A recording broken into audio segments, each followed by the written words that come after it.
Right. Sorry, I'm eating a biscuit. This is the old fuel filter.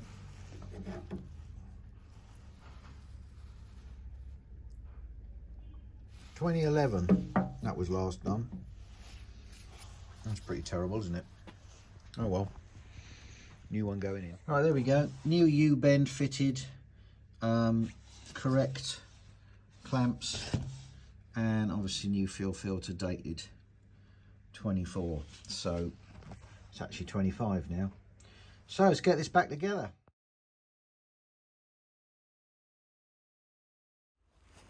Right, so last little bit is to get this buttoned up,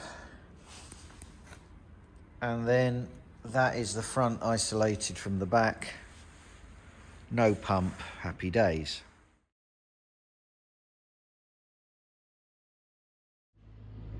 There we go, so there's a little piece to isolate the front, and I'm going to put the tank back on.